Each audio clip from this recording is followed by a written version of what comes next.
Hello, this is Brian Funk, and thank you for listening to the Music Production Podcast. I'm very excited to announce that my new book, The 5-Minute Music Producer, is now available in paperback form, a real book that you can hold and touch and turn to any page you like in a second. And it's a pretty big book, 629 pages of activities, exercises, and wisdom I've learned over the years. It's available on Amazon.com. 5-Minute Music Producer is 365 music-making activities that will help with your songwriting and music production. It'll help you fight writer's block, make more music, write better lyrics, develop solid workflows, learn techniques for generating ideas, and finish more music. It's like having your very own music production personal trainer giving you ideas and challenges each day. And the best part is the challenges are quick and easy, and they only take a few minutes. So even if you don't have a lot of time, you can spend 5 minutes and advance your music production skills. There's no better time to improve your music than now. Imagine where you'll be after a year of these activities. The 5-Minute Music Producer has hit the #1 new release in the music songwriting and music recording and sound categories on Amazon. So check out the 5-Minute Music Producer, 365 music-making activities. It's available on Amazon.com, or you can go to brianfunk.com/book. Hello and welcome to the Music Production Podcast. I'm your host, Brian Funk. On today's show, I have Paul Laski. He makes music as P-Lask. He has been working for Serum, doing beta testing, the factory sound pack. It's lots of sound design stuff. One of his Serum bass presets, this is really cool, was voted one of the most downloaded presets of 2022. So that's quite an honor, Yeah, that was kind of cool to see. So many people. And also working at the Icon Collective College for a long time. And the way we actually met is we did our Ableton certification together way back. 10 years ago? Yeah, we were just saying before we started talking, 10 years Yeah, ago. before I had this beard. And yeah. First thing Brian said when we logged into Zoom was, "You got a bit more beard than I remember you having." So. I don't think you had any beard. Yeah, I didn't have any beard, yeah. We were little children back then. We were, I know, babies. But thanks for coming on the show, man. It's great to of course, connect and talk again. Definitely, yeah. Yeah, that was I know I said I've been kind of keeping up with your stuff too over the last several years, just checking out your packs that you've released, your Ableton Live racks and all that cool stuff. I still have a handful that I like to use here and there. You did one. Can I talk about this? The Afro DJ Mac days. Yeah, way back in the Afro DJ Mac days. You did one that was like sampled vinyl and tape noises, and I use that all the time and layer it with synths and stuff like that. Nice. So yeah. Thank you for all your contributions as well. Oh, of course, man. That was just me trying to get different qualities of vinyl and tape from like almost nothing, real subtle, to just like total garbage. Just so much noise. But that one, I use that one a lot too, because it's just easy. Some of those subtle ones, you just layer them in under synths and stuff. Yeah. Totally. It's nice to not have to do that every time you want something like that. Yeah. That's I didn't realize it at the time, but what a great time saver. Yeah. And that's what like the racks and all that stuff, that's what's so great about them, is the time saving capabilities. Yeah, man, but like what a wild ride it's been in the last 10 years. And going through that whole process together was a lot of fun. I've always felt like bonded with you and the other guys that went through it. Alec and some of the other guys, yeah. Yeah, because it's pretty, I don't know, like, I don't think it's nerve-wracking. A lot about it, but it is definitely scary. And do people ask you about that a lot? I find that people ask me, I have a lot of students that ask me, what was it like getting Ableton certified and everything? Yeah, I get that question fairly often, yeah. Yeah, because I just tell them what we just said. It was very nerve-wracking. It's like, you got the guy who wrote the manual for Ableton and, right. And some other people that are experts there kind of grilling you. But yeah, we made it through. We did. It was scary to see the people like you've seen in the videos. Yeah. Like with like their notes and stuff. Yeah. but it was comforting to know that you weren't the only one Exactly. going Yeah, through it, there was definitely some level of bonding that happened because like that strength in numbers thing almost. Yeah, absolutely. It was definitely good to have you guys there. Yeah. Would have been weird to do alone, definitely. Yeah. So a lot's changed in that time. Congratulations to you, by the way, for you were just telling me you've had a daughter now and Yes. Almost 10 10-month months. old daughter. Yeah. Yeah. And you were mentioning a little bit just about how that's changed things and how it's that work-life balance Yeah. has been a big thing that you've had to work on recently. Yeah, definitely. And that's something that anybody out there who is a musician and is planning on having kids, or maybe if you have kids already, but it's one of those things that just like it rocks your world to the core when it happens, and not necessarily in a bad way. Um, but it's a whole new set of like work-life balance and priorities shift immediately and everything. But it is possible. Like, don't get discouraged. I know there might be some people out there that are maybe new parents and really like, how am I going to do this? And that for the first like 3 months, I was like, how am I going to maintain the career? Like the teaching thing, I can do that. Like I can kind of fall back on that, but like, how do I keep making my own music? How do I keep doing sound design? How do I, do the things that I normally love to do, but also balance raising this baby? But it is possible. So a Mm. message of hope for those of you who are planning on maybe having children. But yeah, it's definitely been a big challenge over the last year, and it's taken this 10 months or so to start to find that balance again. Like Hmm. I'm able to finally, I know we've been talking about doing this for a couple months now, but I'm able to kind of sit down and finally do it. Mm. Because I actually got a good night's sleep last night, and that doesn't always happen. So yeah, but it is Sleep. possible. It just takes a little, like anything, it's a bit of an adjustment period, and then you kind of find that balance again. Right. I think that kind of happens to us in lots of stages in life Yeah, too, whether you get a job or even if you get like a job doing music in some fashion, totally. Yeah, there's always a way you got to figure out how to adjust. And yeah. people have done it before and, Hmm. you're doing it now. It just, maybe sometimes it takes a little more like rewiring Yeah. or changing your priorities or time management. I mean, when I was younger, like as a kid, you went to school and then you had like all the time in the world. Yeah. Hmm. And you didn't have, and you don't, the sad thing is you don't realize how much Yeah. time and You don't freedom you appreciate have. it as much back then. Yeah. You're yearning for more of everything. But yeah, they say what youth is wasted on the young. So it's a good example of that. Yeah. But I think it probably would help you realize what matters too, as far Yeah. as like your That's work that's a very goes. good point. And one thing I've come to realize is that I'm a workaholic, and I'll get so caught up with things. And it's funny because I'm very fortunate. My wife and I are very fortunate enough to be able to afford to put our daughter in daycare during the weekdays.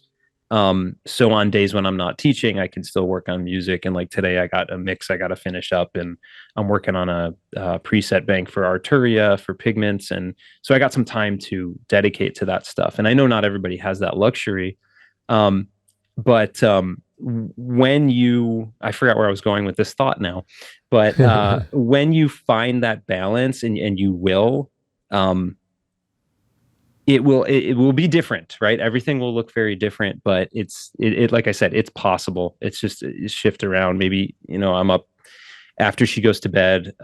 Maybe I'm up for another couple of hours finishing up the work that I meant to finish. That's what I was talking about before, being a workaholic. And you were Mhm. talking about priorities as well. But I find that now that my daughter goes to daycare, my wife and I have to pick her up around 6 o'clock. So no matter what I'm doing, it's kind of like I have to do a hard stop at Mm. 6 o'clock. And so there's that sort of forced timing thing that you got to work with. So it's like a hard stop at 6 o'clock. And then it's like, okay, the next few hours I know is dedicated to family time. Like we're pick up my daughter. We're going to have dinner together. We're going to, get her bathed, get her ready for bed, read her stories and stuff like that. And it's like, there's no way I can get out of that. You know what I mean? So Yeah. it's like, you have that dedicated time, and that's really nice. I'm glad I have that, because I know that just the way I am, I would just be working till 8, 9 p.m. and just totally lose track of time and everything else. So Mm. yeah, there's definitely something when you have that shift and everything, there's definitely something that obviously has to give. And so it does, like you said, it makes you realize certain priorities. Like obviously I love the work I do, but at the same time, family first. So And it lets you decide that you're done for the day. exactly. And that we could turn it Yeah. off, because this is the kind of thing that you can just kind of always be doing. Oh my God. Yeah. I've definitely gone through periods where it really took a lot of the fun out of what I was doing as Yeah. well, because I was, even when I'd sit down on the couch, I was going to relax, I'd be like, oh, but I should really be working on something. Right. Right. Oh man, That I'm ego losing like time. kicks in and is like, oh, what are you doing, man? You're wasting time. Why are you not working right now? And that's the worst too, because not only are you not doing the work, but now you're not even relaxing anymore. Right.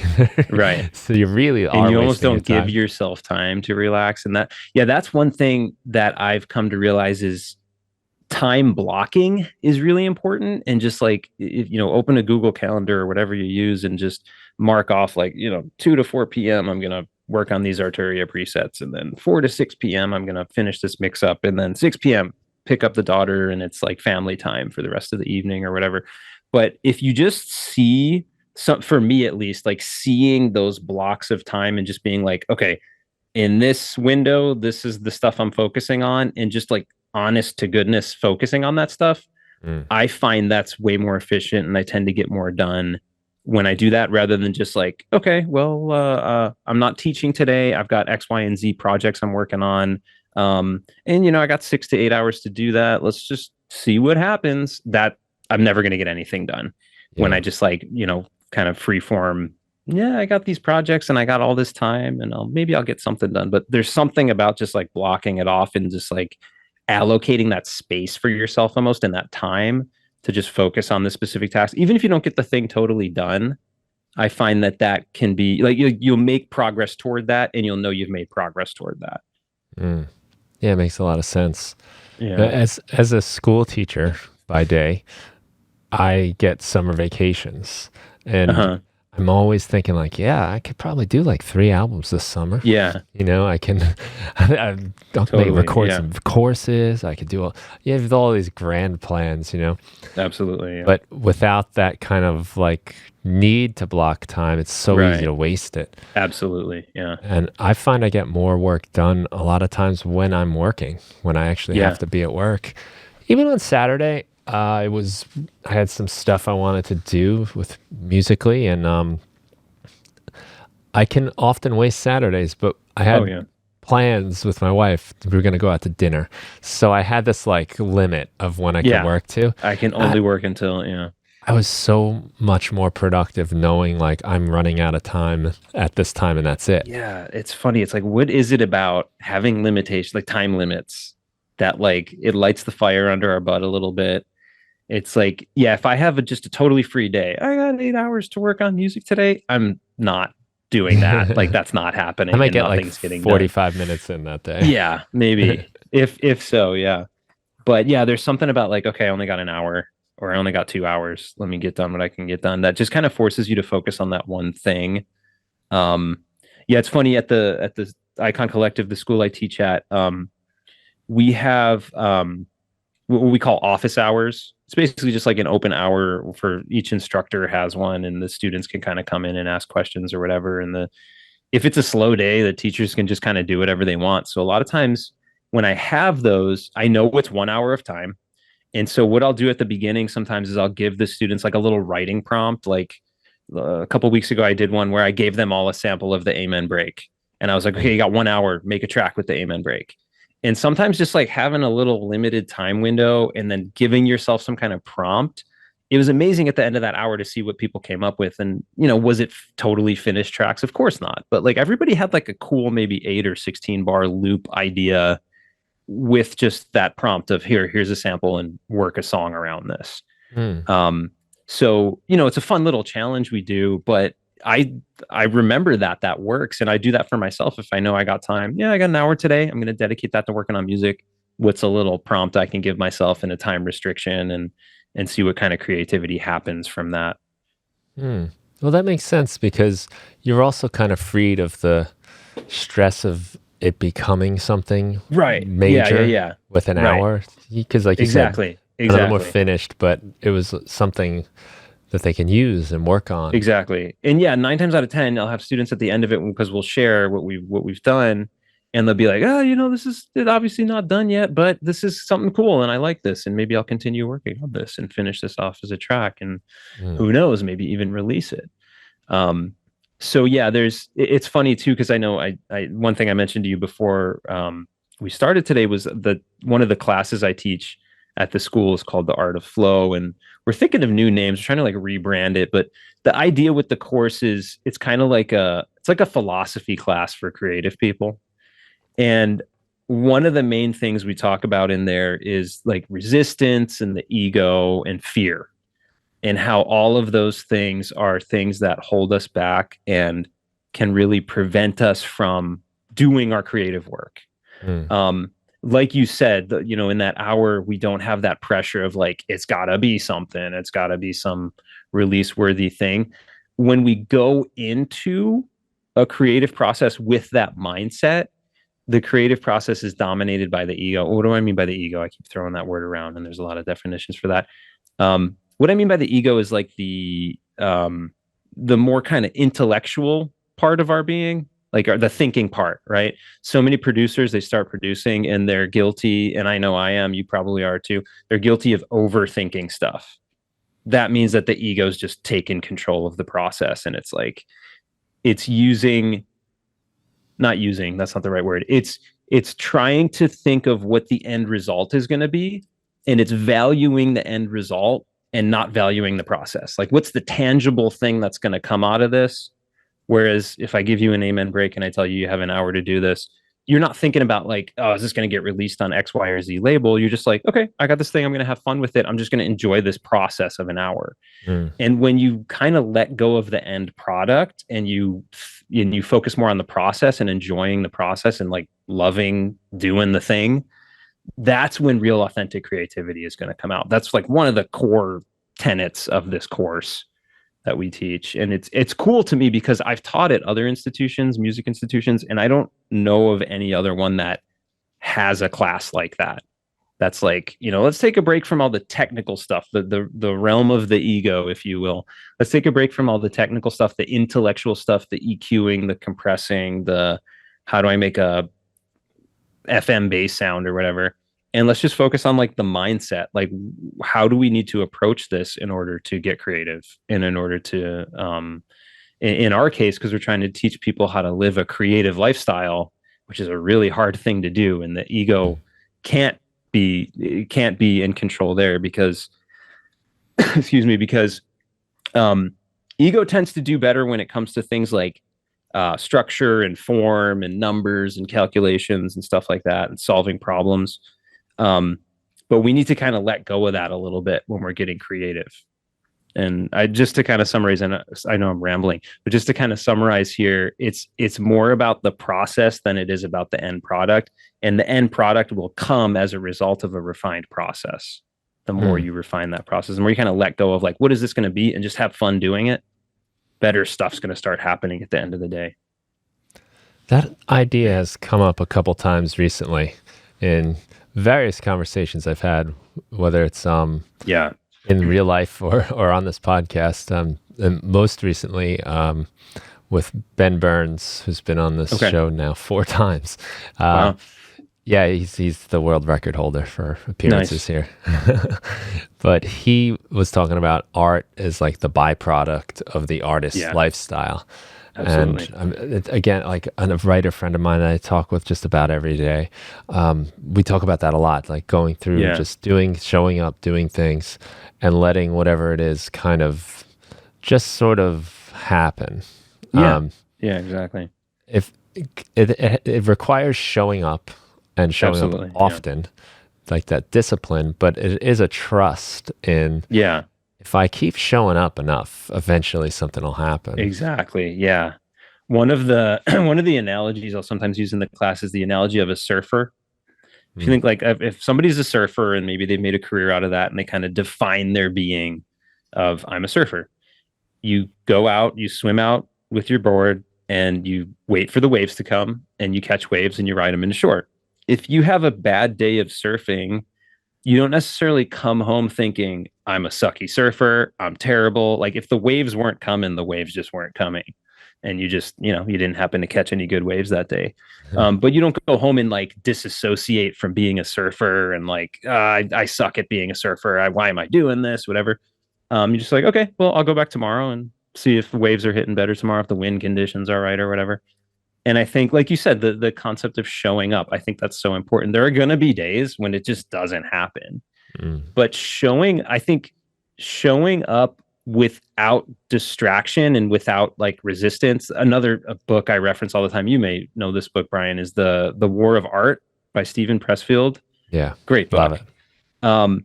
I bring that one up a lot too. And I mean, the whole purpose of that book is show up and do the work and overcome resistance. And inevitably things are going to start happening. And the more you do it, the more things are inevitably going to start happening. But you got to let go of that resistance, of that fear of like, what is this going to become? What am I going to do with this? It's so funny. A lot of times I'll start a track and I'll have these great ideas and I'll think to myself, ooh, this sounds good. This is going to sound really great maybe on this label if I shop it to them. But as soon as I start thinking that, that's when the blockages start to occur. So I'm like, okay, well, if it's going to be on this label, I know the kick drum's got to kind of sound like this. So, okay, let's go back and change my kick drum. And I know they kind of tend to use basses that sound like this. So maybe I should tone my bass. And you start tearing down all the potentially great ideas that you had, this whole thing that sounded good to your ear, to get it to fit into some sort of mold of what you expect it to be. And it's funny how that happens when we start going down that rabbit hole of like, this is what it should be. This is what the end result should be. Eckhart Tolle, he's another guy I bring up a lot in the class. The Power of Now, fantastic book. He talks about how if we're only living our lives waiting for that thing, that finishing the song or whatever it is, for that thing to be done, if we're only like waiting for the end of that, for the byproduct, if you will, and we're not enjoying the process, then what are we doing? Like, why are we doing what we're doing? I didn't summarize that as well as Eckhart does, but you get the idea. Yeah, I think I get it. Like you're never existing almost. Yeah. It's like if you can't just like, you're not going to enjoy your life if your life is this process of constantly waiting for the end result to occur, whatever that. Maybe it's applying for a job. Oh, I'll only be happy if I get this job, or I'll only be happy if I get this song signed to this label that I really love, or in the ears of my favorite producer, DJ, or whatever. If you live your life like that, you're never going to be fulfilled.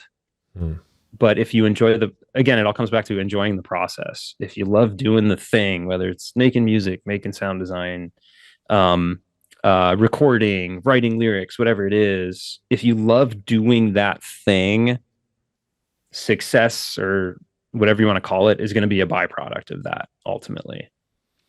It's very true. And this idea that we like need something to make us happy, something outside. Yeah, we need when some this tangible happens, thing. when I get this, when I get on this label, when I whatever, insert anything, when I get a roast beef sandwich this afternoon, like, it doesn't matter. There's really nothing that will ever do that for you. It's you have give you to some temporary respite, some temporary happiness. It's fun, oh man, that roast beef sandwich, that was really good. But then it's gone. Yeah, exactly. Or even if you think about like everything that you have, you at one point wanted. Yeah. And and a lot of those things you thought might have been the thing that was going to make you happy. And I can think about this with music, like so much of the gear that surrounds me right now was the stuff that was going to let me finally make my hits. Totally. Yeah. Now I'll be able to do it. And if I look at everything that's around me right now through that lens, it's a lot of unfulfilled promises. It's just like, I can almost look at like those monitors. That was me thinking that would help me with that. That thing's helping me think. That's my plugins folder. Yeah. Yeah. It's just full of things. Oh, if only I had that compressor, then I could sound like my heroes. But yeah, it's funny too. But I mean, I guess on the flip side of that too, is it's not all negative because, we got where we are because of all that stuff. And because in the past we wanted this thing and then we got it. And like, nothing's ever going to be enough. I mean, living a life as a creative person is always, you're always wanting more. And that's not necessarily a bad thing, but understanding that, yeah, those tangible things that you get, whether it's a release on a label, whether it's a new piece of gear or whatever, like that's not what's going to make you happy. What's happy is just getting to wake up and do it every day. And if that doesn't make you happy, that's okay, but probably, you're meant to do something else. Like maybe there's some other angle or some other creative endeavor you want to go on. Like if you don't wake up every day and really enjoy making music, and that's not to say it's always going to be rainbows and butterflies and fun and dandy and easy and whatever. There are going to be hard days, of course. But like when you look back on it and you're like, man, I really love making music, or whatever it is that you love doing, or whatever it is that you're trying to pursue. If you really love doing it, despite the hardships, despite the challenging days and whatever, then you're most likely on the right path. But if you're not, that's another thing I tell my students is like, not everybody that finishes this class, not everybody that graduates into school is going to be playing main stage at their favorite festival. But some of the lessons we're trying to instill here is, okay, if music is not your thing, that's okay. There's nothing wrong with that. Figure out what your thing is. Like, what is the creative passion that you have? What's the thing that makes you happy? And pursue that. And, it's people are going to change gears and change direction throughout their lives. And there's nothing wrong with that. But Joseph Campbell, who we also bring up in the class, who, for those who maybe don't know, he's a famous mythologist. He wrote The Hero with 1,000 Faces. Are you familiar with Joseph Campbell? I know the name, but I don't know why I know the name. Yeah, he's he wrote a book called The Hero with 1,000 Faces. And he basically studied, excuse me, all these myths and like religious traditions and mythical origin stories from all these different cultures all over the world, from, Roman Catholicism to Judaism to Islam to like little tribal communities in Papua New Guinea and stuff like that. He studied them all. And he came up with this book, and basically he discovered that pretty much every religious origin story or myth, like Greek myths and stuff like that, they're pretty much all telling the same story, but with different characters, different names, different places. And I don't know about you, but I'm a huge Star Wars fan. And George Lucas was apparently a huge fan. He read this book when it first came out, was a huge fan of Campbell's work, and believed in all the concepts. And he was like, you know what? I want to make this hero's journey story in space, and therefore wrote the Star Wars trilogy. But it's the whole purpose of it is that you have this hero character that's trying to find their own path. That's usually starts out in some kind of system, some sort of like bland, like mundane lifestyle. And that's been set up for them by other people. And they're trying to break out of that in some way and find their own truth. And that's really ultimately, I think, if I can get a little philosophical and religious and woo-woo here, I ultimately think that's what we're all trying to do. We're all trying to like break out of the system in some way and like discover our own truth and figure out what it is that we are trying to do with our life and with our time here. And it's going to take longer for some people. It's going to not take as long for other people. But if you stay true to that path, that I think you'll find fulfillment. Yeah, the hero's journey arc. The hero's journey. Yeah, that's everywhere the whole thing. In literature, movies. And it just watch whatever Marvel movie just came out recently. I don't even know what the most recent one is, but all of them are hero's journey stories. It always has this kind of like things start to go good, and then there's this rock bottom moment. Always a rock bottom. The dark night of the soul, as it's sometimes called. Yeah. Yeah, and Stephen Pressfield, in his newest book, which is called Government Cheese, is kind of his life story, his hero's journey, his writer's, his artist's journey. And he's in a lot, especially in a lot of his blog posts lately, he's talking about this all is lost moment, how when you get to that bottom and like, that's when the epiphany comes. That's when the thing that happens that allows this character to finally rise above when you it. Deal with that most intense challenge, like that's where the creativity starts to kick in a little bit. Like that's where you got to find a creative solution to get out of it in a way. And like they say, what is it? Limitation is the mother of creativity, or the mother of invention, or something. I can't remember what the quote is. But it's so true. Yeah. When you get into those really dark places, or maybe not dark places, but those situations where maybe you're like way outside of your comfort zone, that's where growth has the most potential to happen.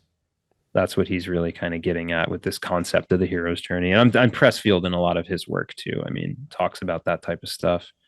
But think about like you've probably had times in your career when maybe you got hired to do something and you weren't like 100% confident that you could do it. And you just kind of like, yeah, whatever, I'll fake it till I make it kind of a thing. And then you get through the hard situation and you've learned something from it or you've grown from it in some way. I'll never forget when I first moved out to LA from New York, because I used to live in New York. First moved out to LA and I didn't know what I was going to do for my career. I wanted to do something with music. I was looking for like a corporate job. I got a master's degree in public communications. I wanted to work in radio. That's what I went to college for. And so, applying to all these corporate jobs and nothing was really sticking or landing. And I went on Craigslist and I was looking for just like music gigs. Like, do people need producers and the artists want remixes, things like that. And I came across a band in Craigslist. My God, am I dating myself really? Do people still use Craigslist? I think so. I think okay. Craigslist is still, I haven't been on Craigslist in probably like, I don't know, 7 years or something like that. Yeah, like the horror stories kind of scare me away sometimes. Yeah, that's the thing you got to be careful of course. But no, it's still a thing. Yeah, because I was trying to sell. What was I trying to sell? That's true. I guess you buy and sell gear and stuff on Craigslist. People do it was like an old lawnmower. So okay, it's gear. So yeah, I came out here and I was like poking around on Craigslist and I found a listing. It was a band that was based in Hollywood. They were like an electronic rock hybrid band. And they needed somebody who knew Ableton Live who could help them set up a live rig. And I was like, okay, I don't really like their music. I don't really know too much. Like, I know how to DJ with Ableton Live because I've done that, but I don't really know much about like, recording guitarists and setting up a live rig for live instruments. But I hit them up and I said, hey, I'll meet with you guys. I've been using Ableton for a few years. I kind of know the ins and outs of it, blah, blah, blah. So I sat down, I had lunch with these guys. And the whole time I was thinking, I don't know any of the stuff that they're asking me to do. And I think in the middle of the lunch, I even told them like, I don't know if I'm really the guy that you guys want to hire for this. But by the end of it, I was like, I just kind of swallowed my pride a little bit. And I was just like, you know what? Let's do it. I was just like, yes, sign me up. And I got my first paycheck in LA showing up at a rehearsal for a band. They had this really nice studio. The guy who's the manager for the band had a house in the Hollywood Hills. And he had this multi-million-dollar studio in the back of his house. And so my first paycheck in LA, I went out to the studio for a rehearsal and I fumbled my way through trying to like get guitars and things hooked up to an audio interface to monitor through live. And we ended up making it work. And then after that first rehearsal, he was like, hey, great job today, man. We got this new filter, like this big hardware filter unit. I can't even remember what it is. I don't know how to use it. Can you take it home and figure out how to use it? And I remember being like really scared at first because I was like, I've never used a hardware filter. Like I use the auto filter all the time in Ableton. That's cool. But I remember driving home and I was like, you know what? A guy is paying me to play around with a filter and like run synths and stuff through it and figure out how to use that. That's freaking cool. Like that's really awesome. And it was like that moment that was kind of maybe not a dark night of the soul sort of a thing, but it was definitely like I was afraid because I didn't really know what I was doing, but I said yes to it and I had to figure it out. And I learned a lot in that process. And I'm sure, anybody who's been in this industry long enough has had that moment like that. And if you haven't been in this industry long enough, then you're waiting for that moment to happen to you, but it will at some point. And it's kind of like in the hero's journey, they call that the call to adventure. Like something happens where the hero's like kind of taken out of their comfort zone a little bit and has to decide to move forward and push usually through it. Denies it at first. Usually denies it. Yeah. The second step, I think, is the refusal of the call. And it's like 90% of the time, that's what happens. Yeah. Is they refuse. And you see this in all the popular movies and stuff that follow this in stories. I like to bring up the example of The Matrix because if you're familiar with the movie The Matrix, like, Neo kind of finds out, oh, there's this deeper thing than just my regular everyday life working as a computer programmer. And he gets like literally a phone call from Morpheus. And then Morpheus is like, okay, there's agents coming after you. You got to climb out the window and go this way. And I'm going to kind of guide you through. And like, he's sitting there on the phone, like, no, this is crazy. This is impossible. I can't do this. Like, talk about refusal of the call in a very literal sense in a story there. But yeah, I He remember winds up getting watching. caught too, doesn't he? Yeah, he After winds all up getting that, caught and like he just doesn't. fails miserably, and then has It's to like a wait for leap of another faith, right? opportunity. Totally, yeah, yeah, yeah, Yeah, he has to jump out of building or something. A yeah. leap of faith, kind of Exactly, literally. exactly. And yeah, I remember watching an interview with Joseph Campbell. It's a really great interview. It was on Netflix. I don't know if it still is. It's called The Power of Myth. Highly, Mm. highly recommend it. It's an interview that he did. He passed away around the late 1980s. It was right around before the time he passed away. He did this big interview, kind of summarizing all his findings. But he was talking about that the refusal of the call, that's a really common step in the hero's journey, and it almost has to happen. It's like it's natural, like that's going to happen because the hero needs to be kind of jostled out of their comfort zone. Mm. And so naturally, we're going to refuse that several times until all of a sudden something, maybe it's something completely out of our control that forces us into that situation, just causes us to move forward and Mm. kind of go on with that journey, if you will. So really fascinating how it applies to everyday life when you think about it in a lot of ways. Mm. So I think it's good advice though to sort of get yourself, like, don't be afraid to get yourself a little bit in over your head. yeah, yeah, Um, exactly. because like you said, you do grow and you have to figure it out. You have to. Exactly.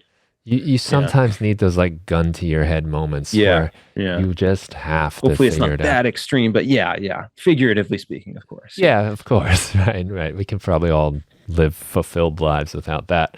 Yeah. But it's a great motivator, Yeah. to just have your back against the wall like that. And what are we going to do? Yeah. I guess there's been a couple times I found myself in those situations and we're just stuck. I don't know what I'm going to do. And it's also a great confidence booster Yeah. because, When you kind of get through it and it's like that. or even if you don't, because That's like, true. That's true too. what would have happened if you didn't figure out the filter or Right. if you couldn't get the band? Yeah. Get them all patched through the audio You'd interface or whatever. still Yeah. probably be doing fine. Yeah. You That's know? true. Figure something out. So it like kind of puts your fears into perspective, but it Yeah. also, well, most of the time you kind of rise to the occasion. Yeah. Yeah. That's a great point too. The importance of failure. Yeah. Even when you don't get through it. I'm a video gamer myself. I love the Dark Souls games. Any listeners out there who play Dark Souls at all? Are you familiar with those, Brian? Not, no. Okay. They're notoriously known for being like really hard games and they got really hard boss fights and everything like that. But one of the things I think that drew me to those games is you bang your head against the wall, sometimes maybe for hours on these really difficult boss fights. But every time you die and you got to start over, you learn a little something like, oh, okay, when he swings his sword that way, I can like dodge that way. And you get a little bit better every time Hmm. you fail. And you end up growing as a player and getting better. And when you finally do beat that boss, it's like, oh my God, what a triumph that was. I had like a sliver of my health bar left and no healing items. And I got through that fight. Um, but I feel like that applies so much. Like when we fail, failure is not the end. Failure is just an opportunity for growth, really. Hmm. And I also believe that failure really, like reining it back into music here, I believe that failure really only exists when you decide to quit, Hmm. because you can, get rejected from labels, get your demos rejected from labels 100 million times. You haven't failed. You're still doing it. You're still making music. You're still pushing it out there. You're still figuring out your path, like what it is you're trying to do with. Maybe your music's not meant to be on that label. You're banging against your head against the wall, trying to release it on. Maybe for me, I remember getting rejected a whole bunch of times, and I was like, you know what? Screw it. I'm just going to start my own label, start putting my own stuff out because I believed in what I was making and I liked it. And I ended up getting a lot of good traction on a lot of my music too. And then I eventually started getting releases on other labels because people saw that I was releasing music and had stuff out there. Um, but yeah, it's hard to swallow that pill sometimes, definitely. But if you can, yeah, if you can shift the perspective and look at failure as growing and learning and just, improving your craft in a way, then it's not so scary to fail. Mm. And you can start to let go of that fear a little bit. Yeah, we've had that beaten into our heads, I guess, since we were kids at school. You failed the test, you know? Yeah, Um, absolutely. which is why I don't like really even give tests at my school. It's all like projects you can work on, you can revise, you can fix. That's 'Cause cool. that's more real life. You know, Yeah. Yeah. if you know, didn't get the thing right the first time, you probably have a chance to work on it Yeah. more with some feedback and some discussion and Right. Oh, I learning. sent a mix to a client and I didn't leave enough headroom or something. Let me just rebounce that for you and I'll get that back to you within the hour or something. Yeah, Yeah. there's usually some sort of opportunity to Yeah, and to make just amends. welcome it, you know? Yeah, Because if you are afraid to fail, you don't move. exactly. You're in the Yeah. place where you are. But even if you go 10 steps ahead and you failed and you got to come back 10 steps and Yeah. start over, at least you're moving. You've got Yeah. momentum on your side. And you're, those 10 steps or 20, I guess now, Yeah. you picked something up along the way. You're not the Yeah. same person you were in that same spot even. Yeah. I was going to say, I think the hard part of that for a lot of people is the not having tangible like evidence of the fact that you made progress. Mhm. But if you trust it, if you just kind of trust the process, like progress gets made on a deeper, more subtle level than we're sometimes even aware of. But yeah, a lot of times when, like you said, the 10 steps forward and, oh God, I got to go back and do it all over again or whatever. I wasted all that time. I didn't get done what I needed to get done in those figurative 10 steps. Yeah, a lot of people end up quitting because it gets too frustrating having that happen over and over again. But it's like, okay, you went through those steps and you made a mistake or whatever, but okay, let's go back. Let's try it again. I remember this reminds me of when I first started DJing 23 years ago and I was doing it all on vinyl and everything, not to flex too much. I'm not too much that much of a hipster, but that was all I had back then was vinyl records and a mixer. And I remember recording DJ mixes. And I'm not so old that I was recording it on like 8-track tape players or whatever, but I had a computer. I remember recording DJ mixes and maybe I was going to record an hour-long DJ mix on vinyl, and I'd get like 50 minutes into it and I'd mess up a mix. And it'd be so frustrating. It's like, oh God, I got to start from the beginning all over again because that mix sounded like crap and I was train wrecking and whatever. And it sucked, but at the same time, it's like, you know what? That's another hour of practice of me DJing and learning my craft and using turntables and getting to know my songs better that I'm working into my set and everything. So there's always I feel like there's always a way to flip it, like to flip the perspective away from I failed and I suck to, okay, that sucks. I'm not saying that everything's going to be all positive and whatever all the time. You're going to get mad. You're going to get frustrated. But if you can pause for a minute and be like, okay, that sucks, whatever, that happened. How do I move forward from this? Like, what have I learned from this? What can I do better next time?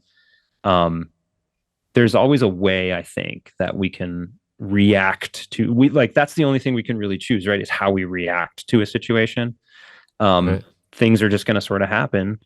But how do we react to it? And that's where we can sort of like foster that maybe positivity, if you want to call it that. That's the power. Yeah, That's the power that we have. Yeah, exactly. Yeah, it's all in that reaction. Yeah, exactly. You make me think too, what I guess is probably a very formative moment in live performance, going out to play. It was probably a good 12, 13 years ago. And I'd gone out to Brooklyn to play a show, which is a good hour drive for me. And it was a Tuesday night, so I had to work in the morning. School night, yeah. Yep. But, I'm going for it. I got to do this. One person at a time, take over the world type of attitude. I got there and the PA, I'm playing all my music through the PA, right? So, running live, Ableton Live, and one of the speakers is out. So I have half my mix is gone. Great. And then by the time it got so late, by the time I went on, there was nobody down there. And I'm playing. Before, yeah. And then there was a point where literally not even the sound guy was there. It was just me in this like basement. And it wasn't this kind of club where the bar is nearby, so they're still kind of hearing you. It's a separate room in the basement. I'm all by myself. It's probably like 2:30 or so. It was, I don't know if it's that late, but it was very late. Pretty late, Right. yeah. So, and I had that moment where I was like, this sucks, you know? Yeah. But I did that thing with the reaction thing. And I was just like, you know what? This is the type of thing that's going to happen sometimes where the PA speaker is out. That's just bound to happen once in a while. And this is a chance to practice with that. And it's a good chance because no one's going to hear it. Right. So you're not going to embarrass yourself. I wound up just like, whatever. I just did my thing. I was having fun. And a couple people came downstairs at one point and saw, they're like, what is this guy all by himself having a great time? And they stuck around. But it was such a good lesson for me. And just, it's like the making lemons with lemonade or the other way around, exactly. making lemonade. It was important to go through that. And I came home not worse. So it was a little tough getting up in the morning. The next morning, sure. But I'm still feeling the benefits of that failure, really. I mean, that was a failed night. And it did make me kind of realize too that maybe driving out into Brooklyn on a work night and not coming home till like 2 a.m. was not the best idea for the long-term thing. But the lesson from it is pretty valuable. Absolutely. And if those people would have came down and I was pissed off or packing up, even just I give up, they wouldn't have been there for that. And it was a good one. But I didn't want to necessarily go do it again the next night. Sure, of course. And that's an important thing too. Is like at the time, I'm sure you were frustrated, and that's okay to be. I'm not like fostering. There's a lot of just like toxic positivity on social media and stuff, and think positive and be grateful all the time. And I think there's some significance to that, but at the same time though, like we got to be real. Like there are things that are going to happen that just suck in the moment, and it's okay to be pissed at that and maybe lash out a little bit, but long term, don't let that hold you back. And, don't miss out on the lesson from it. Exactly. Like give it a day or something, stew about it, whatever. Give it a day and then look back and you know what? I learned this, or it could have been worse, or whatever. There's always like a positive spin you can ultimately put on this stuff. But it's not going to be all, like I said before, it's not going to be all butterflies and rainbows and candy canes and stuff. Things are going to be hard. But can you come back to it? And do you still love doing it? And I think you probably answer yes to both of those questions, and you're still doing music and you're still, doing the thing today that you love. So it's a lot of just like bouncing back. You know what I mean? Yeah, those failures are going to happen. They're going to be frustrating, but bounce back. And do you still enjoy it? And if so, if that's happened over and over again, you come back and you enjoy it, then I think you're probably on the right path for you, whatever that is. The other thing that's kind of related to that I wanted to spin off on here is that your initial vision of success of, like the end goal thing, like we were talking about before, the end product isn't always going to be what you expect. Very true. I think I used the word expect twice in that statement there, but, if there's something you love doing, whether it's music, whatever. And I remember when I started off DJing, and I was a big fan of my late 90s, early 2000s trance people who are listening. I was a big fan of Paul Oakenfold and Sasha and Digweed and DJ Tiesto and all that stuff. And my goal was, I want to be the next one of those guys playing big trance festivals around the world. And that didn't happen for me. And I'm okay with that, because along the way, like things happen in your life and you kind of reprioritize and you realize what I expected to get out of this when I got into it isn't really what I wanted. Because as I got deeper into it and I started experimenting with, like I DJ'd for many years, but I got to a point where I wanted to make music and I started making my own music, and you start experimenting with other styles. And I realized there are actually others. I still love trance, but there are other styles of music that I really enjoy and I actually have more fun making those than other things. And you start to find yourself a little bit more as you embark on your path. And you start to reprioritize and realize, okay, what I expected when I first came into this isn't necessarily what I really needed. I kind of found what I needed, or I kind of found what I wanted, or my compass, or my goals that I'm working towards now. They're different. I'm still doing music, still DJ occasionally. I still do a lot of music production, but when I set out on my path, I was never like, I'm going to do sound design and I'm going to do teaching and like all this stuff that I do now. But these opportunities have kind of come up for me, and I really enjoy what I'm doing now. And like, I have the ability, like if I was touring everywhere around the world, like DJing trance festivals, that'd be pretty rad, sure. But like, would I have had the time to slow down and have a family like I do now? I don't know. And I'm at a point in my life where that's kind of more important to me right now. And I value that. So just be open to the fact that when you come into this, the thing that you expect to get out of it isn't necessarily always going to be the outcome. But if you love doing it, you're going to find a way to make it work. And you're going to find, I had a friend in New York who used to say angles. You're going to find your angle in the music industry. Like everyone's got a different angle. There's no one right way to do things. You're going to find your angle and you're going to work that, and you're going to find a place for yourself in the industry somewhere. Yeah, I've gone through that too, where I thought I wanted one thing, and then sometimes you get a taste of it, and you're like, well, yeah, do I really? For me, it was touring, just like I you was said. Actually, I listened to the talk you did a couple of weeks ago with Cameron from Venus Theory, and you guys were talking a bit about that, and I thought that was a really interesting conversation. Yeah, he was so funny. He doesn't even like live music. Like he was saying, I don't even like going to concerts. I'm like, I kind of get it. Like when I was younger, I loved it, but like now that I'm almost 40, I'm like, yeah, I kind of get. And with like post COVID and everything, I'm like a little more concerned about like health and safety and all that stuff. So. Or just the prices. A lot of them are just, oh my God, like, that's out of control to go to a show. But that was a funny angle. But yeah, it's sometimes you got to do the thing to realize whether you like it or if you don't like it. And I mean, a lot of things I didn't know I was going to like until I was trying it and doing it. And you're like, oh, wow, look at this. That's fun. I mean, playing music to begin with was like that. It kind of it was an accident. Yeah. You know, it wasn't something I always wanted to do. And then I finally got into it. You know, it just kind of came up one day, and I was surprised how excited I was about it. Yeah. But you don't know that unless you go and try and give it a shot. And that's really, life is just this constantly like trying new things out. If you just do the same thing all the time, you're going to get bored. Yeah. I've met a lot of people in my teaching career. I've had the privilege to work with a lot of, pretty big artists.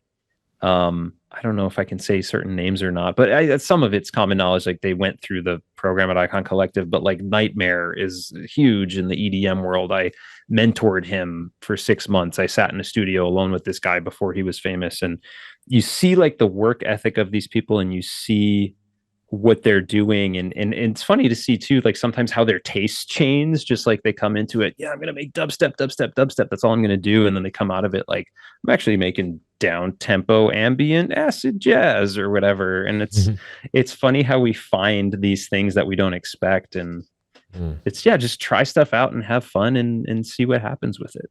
That's what we've been given this life to do, that, you know?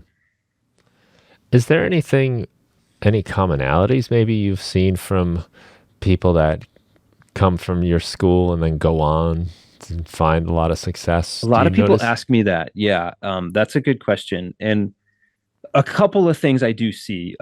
One is, first and foremost, being kind, having just not being an a-hole, I mean, is so important in this industry, especially the music industry, because now, especially today with social media and everything's public, I mean, people get canceled within 24 hours. You know what I mean? So just don't be an a-hole is the first thing.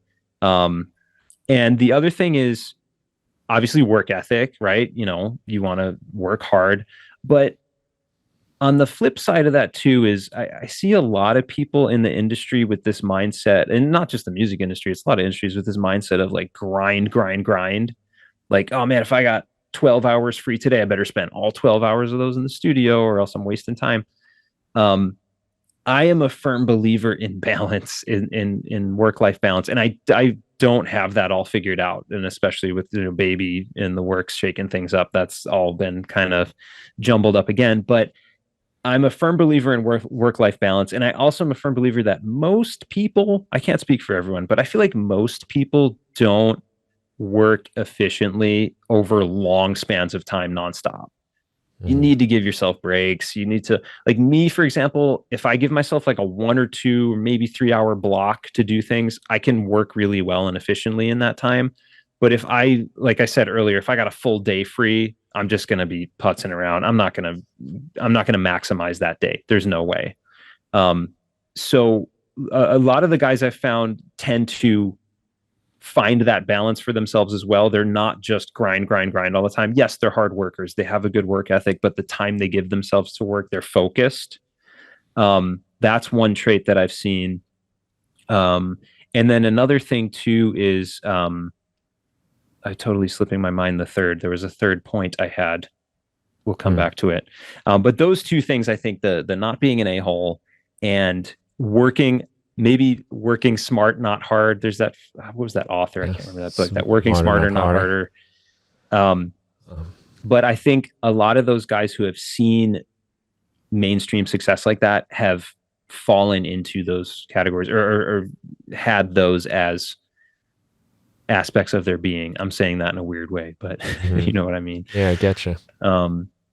But yeah, it doesn't have to be grind all the time. Have a good work ethic, but be smart about how you work. Don't burn yourself out. That's the number one thing I've seen people leave this industry. The number one reason is because they burn themselves out, because they get into that grind mentality. And then the other reason is that they don't get what they expected out of it when they went into it, and they weren't willing to adapt. So they quit.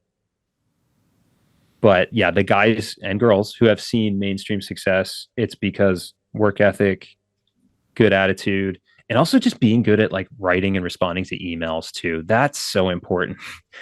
Communication, especially communication. Yeah. Like just, like use punctuation, like use capitalization.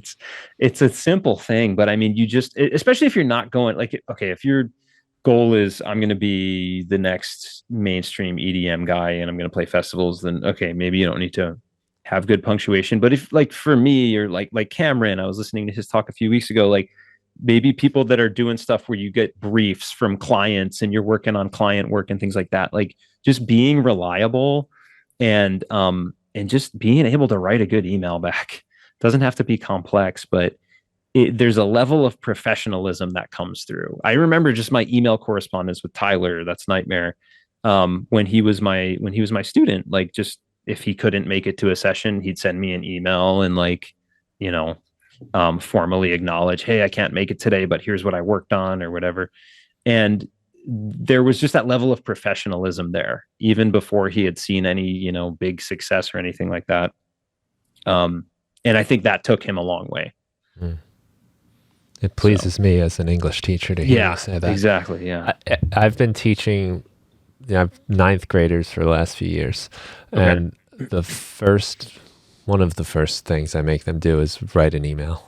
That's awesome. Because I was getting emails with the entire message in the subject line, not a piece of punctuation to be found. That's hilarious. And I could demonstrate it to him in the class, and I'd show, look what I have to do to read your email, and I would just scroll horizontally on, on the screen for 3 minutes. It's like, you better hope I really care about you. Yes. Yeah. And I mean, I see it too, even just with this podcast. I get people reaching out from time to time, often like press people trying to get. I got asked if I wanted a chef on the show just the other day. On the music production podcast. Yeah, it makes perfect sense. It's a different kind of mixing. But, you just know you're on like this like form or the spam email list. Yeah, like you got every podcast and they must have some code that inserted my name. And they really love my podcast. And all the copy pasted. It's just so generic beyond my first name in the title there. But I get that too with the record label too, because I run it's a fairly small digital label, but I'll have people send me demos and it's you can tell it's the copy pasted like blast out to every label that they send it to, and I'll get like guys sending me like dubstep and bass music, and it's like, do you even listen to what I release on my label? No, so it's a waste of your time and their time. It is as well. Yeah, and it's detrimental because I and I have to pull back on this because not everyone's like this, but I do notice myself once in a while when I'm getting emails that are from like publicity agents and things. I'm almost immediately like turned off. Yeah. You know, and really what I'm looking to do when I'm checking email, I think a lot of people like this, I'm trying to decide what I can delete. Yeah. Right. That's the first thing. The first pass is like click, click, click, click, click, delete and these. If it's not personalized, if yeah. it's written like, you know, like all in the subject line, it's just like, all right, let's just clear this stuff out of the way for the actual stuff that I need to see. Right. And I say, like, it's so much better to take your hour or whatever you have to compose these emails and send out like 3 or 4 specific ones to real people with genuine interest and actual personalized stuff than it is to spend that hour and send it out to like 4,000 people. Yeah. Because then you become the person that's just sending out crap all the time. Right. And I know it's a small email industry. Addresses. Yeah, it's a small industry. I see them in my mailbox. It's the same person. Yeah. The same agent, the same agency. Like the agency starts to get a bad name in my head now. Right. And I'm nobody, you know. Like, no, don't say that. No, but really, it's funny that I don't.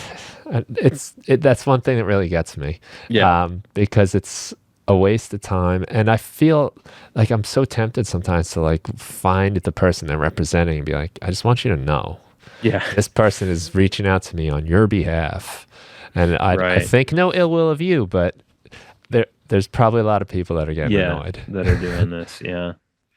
Yeah, that's a really good point. Because it's damaging. It's like anti-work for you. And it is a small world. It's a small industry. And most industries are, I mean, my wife works in the food industry, and she was just at a trade show a couple of weeks ago out here in SoCal. And she's hopped around to a couple different jobs, but she's like, oh yeah, I see the same people all the time. Like, it doesn't matter like that I'm at this company now and I was at this company 2 years ago. Like, I run into the same people constantly. But yeah, reputations get out there and they circulate pretty quickly, especially when you start picking up steam. Like, if your music starts getting released and stuff, like, people are going to start to know if are you a good person to work with? Are you annoying to work with? Do you waste people's time? Yeah, you can't hide that forever. Hence rule number 1, don't be an a-hole. Yes, exactly. It all comes back to rule number 1. Well, I can pretty much say that my job as a teacher is based on, I'm there because I was nice to people. Yeah. I mean, really, like, I was originally hired to fill in for a woman that was having a baby, leave replacement job. So I was working, right out of college, didn't really know what I was doing, winging it, you know, as we all do. And again, this is like, you know, in over my head a little bit. I always smiled at people I saw in the hallway, said good morning, hello, even if I didn't know them and they didn't know me. Who's this guy? I don't know, but he was nice. I think when we got certified, I was drawn to you first because you had cheery eyes. You're just a very smile. You just have a kind countenance. Oh, thanks. And I was like, this guy looks nice. I'm going to start talking to this guy, see what he's here, why he's getting certified and all that. I'm glad to hear that. Well, what I found too, which was really funny to me, when it was time at the end of the year, there were some openings at the job and I applied for them, and there were a bunch of people that applied, and I had various people at the building vouch for me because I'd been there for a few months, and they're like, hey, you know, this Mr. Funk's cool. He's a good teacher. He's really good with the kids. And his name is Mr. Funk too. I mean, you gotta hire this guy. But I was thinking in my head, like, you've never seen me teach 1 minute. I could be doing skateboarding lessons all day long, or like anything could be going on in that classroom. But it was very eye-opening for me. I always say that to like new teachers or people that are trying to get into doing music and stuff. It's so important to be somebody people want to be around and want to work with. To just be a pleasant person, because they're choosing somebody they're going to have to see every day. Right. And I don't think being so good is as important as just being friendly, easy to work with. Yeah. But at the same time, being professional and being authentic and passionate about what you're doing. You don't have to be the best. You I just need think to be authentic, and you just need to be passionate, and you need to be kind. I think it goes a long way. Definitely. And I mean, if you're playing in a band, like, I don't need you to be the best musician. I need to be able to hang out with you for the amount of time we're gonna play together. Exactly. That's really important. And it's overlooked, and I'm glad you put that on there too, because that's, you know, of course, like, it'd be nice if the world was nicer to begin with, right? Of course, yeah, of course. It's funny too, because some people that are at the level of, if you want to call it the best, or do get to that level, you find out they're kind of a-holes, they're kind of jerks.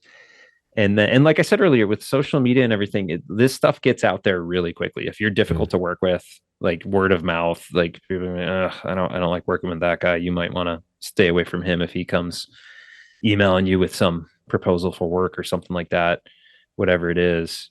And even because I teach as well, I mean, obviously my teaching is a little bit more music production focused, so that's what I'm dealing with. But I definitely have, people that I've worked with over the years that I'm like, man, I would not recommend them to any students. And I have other people that he's amazing, like, request him as your mentor for next quarter because he can help you out with X, Y, and Z. Even if I've never seen them teach, they're just a good person, and I've had good conversations with them, and I can tell they're passionate about what they're doing.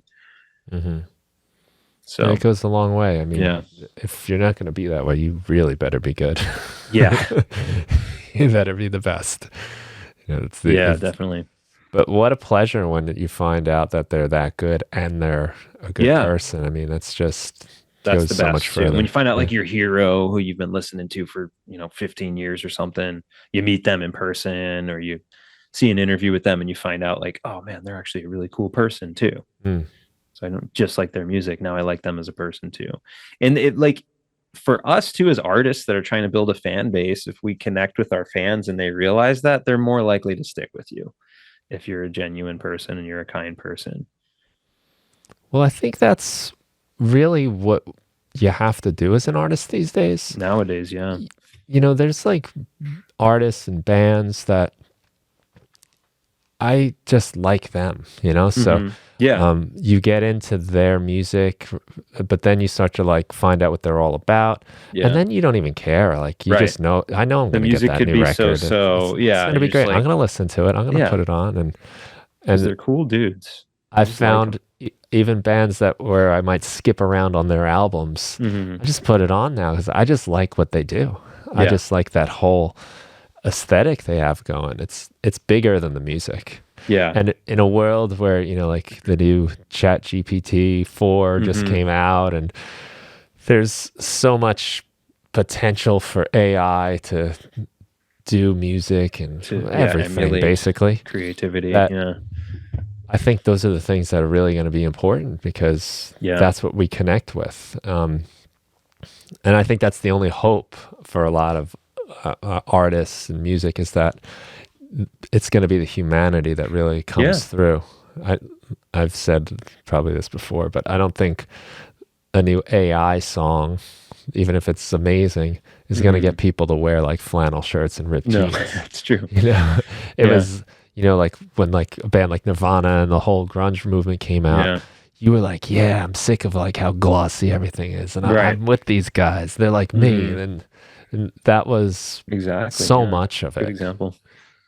Maybe even more than I think I ever realized, until we start seeing, like, this stuff that's happening now, where you hear AI generated music and you're like, well, that sounds pretty good.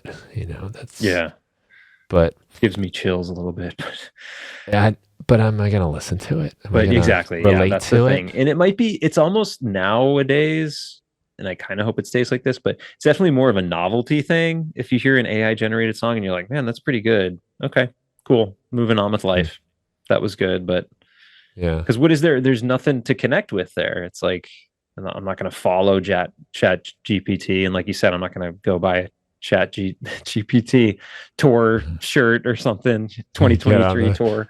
Let's see the live show. Yeah, exactly. There's just nothing to connect with. Like, because that's the thing with music too, is especially authentic music, is there's just interpersonal connection that occurs when you fall in love with a piece of music. It's more than just the notes and the time signature and the drum beats and things like that. It's the personal connection that you kind of feel from that music, or the memory that it sparks in your mind, or what the artist was trying to say and how you relate to what they were trying to say or whatever. So yeah, you're right. I think that's always going to be part of it. I think that's going to be the saving grace and what keeps real, authentic creativity, human creativity alive. It gives you reason to lean into. I was just going to say, before we get into the Terminator post-apocalyptic this little golden window we'll have here where we can ask the computer to like make our grocery list for us. And right. But it's good reason to really lean into your own self as a musician, as an artist, and your imperfections and your flaws and your 100%. Shortcomings, because those are, that particular set of ingredients that is you is special and unique. Yeah. And that's nowhere else. You're the only person who can give that to the world. And that's coming back to the hero's journey. That's what that's all about, is the hero discovers some gift that they then are able to give back to the world somehow. So good tie-in at the end there. Yeah, I'd say so. So where do you want to tell people to go visit you? We've got a couple places here. Yeah, I'm on all the socials as Lask Music. It's at PLASKMUSIC. I've been really slow on social media over the last 10 months. Like, having a baby definitely doesn't give you as much time for that. But I do still have a lot of, like, especially my Instagram and my TikTok is probably where I'm most active. I have a lot of like free, like Ableton and music production tips and things. They're all still there. I haven't made any new ones in a few months, but it's definitely on the docket. But lots of free content, music production tips and things like that. You can find my music on Spotify and all your favorite music aggregators. My artist name, as I think you said at the beginning of the interview, is Lask, P-Lask. Yeah, that's plask.com with the dash. And then p-lask.com is my website. You can connect to all my socials and stuff through there. You can connect with me personally. I do private music production lessons and things like that too, if you're interested in sound design or learning Ableton or any of that type of stuff, or mixing. I can help you with any of that. Feel free to hit me up through there. Any contact form on my website goes straight to my email. I check my email every day, multiple times a day, because I'm good at communication, because that was rule number one, right? Just don't spam me, please. Use punctuation. Yes, and so help me God, use punctuation. Yeah, so all social media, Spotify and all your music listening resources, and my website. And if people out there have requests for things, like certain content you want me to make, like I started doing a series on serum tips. I know serum tips are just like a dime a dozen on the internet nowadays, but I was telling Brian at the beginning of the interview, I'm now doing work with Arturia. I'm doing presets for Pigments, and I know Pigments is starting to see that pop up in the YouTube sphere, but it's not quite as popular. But if people are interested in anything in particular, drop me a line on my website, and I'd be happy to, create some content that people actually want to see, rather than just stuff that I think is fun and cool. But yeah, maybe a dime a dozen, but not from one of the people that are designing the presets for it. Yeah, I appreciate that. That's a pretty one cool of the thing. Top 22 presets of 2022 on Splice. So so that's I wanted to ask you about that. How you figure that out? Oh yeah, that was Splice. Splice, if anybody who has a Splice account or subscribes to their newsletter, they did a blog post, and I think it was December or January, December of last year, January of this year. It was like, these are the top 22 downloaded presets of 2022. And I clicked on it, and I was just like, I'm curious, like, what are the top 22 presets? And I was looking through, and I did a pack, excuse me, for Sample Magic called, I think it was the Serum Deep House Patches pack that I did. Excuse me. And I was going through, and I saw, one of my bass patches was on that list. And I was like, oh, that's pretty cool. That's something I can brag about to the kids at school now. So yeah, and you got to imagine that's making its way into lots of music. Yeah, So it's cool to see. Yeah, that's like the coolest thing when sometimes people send me music with their packs. I'm just like, Yeah. Wow, I can't believe this started like as an experiment I was working Right. on, and here you've turned it into this really It's a cool fun little song. thing. Yeah, that's awesome, man. Congratulations. Thank you. Yeah. Well, it's been awesome catching up. We'll have to do it definitely. again sometime. And congratulations on being a father. That's Appreciate it. Yeah, an amazing thing. And I'm sure you're going to be a great inspiration to her as she grows up. And I hope so. everyone go to p-last.com to see the hub of Paul's work and on social medias, as we mentioned before. And man, have a great day, and thank you everyone for listening. Yeah, I appreciate you having me on. And it was great catching up. Let's keep in touch. Will do. All right. Take care, Brian. Take care, everybody.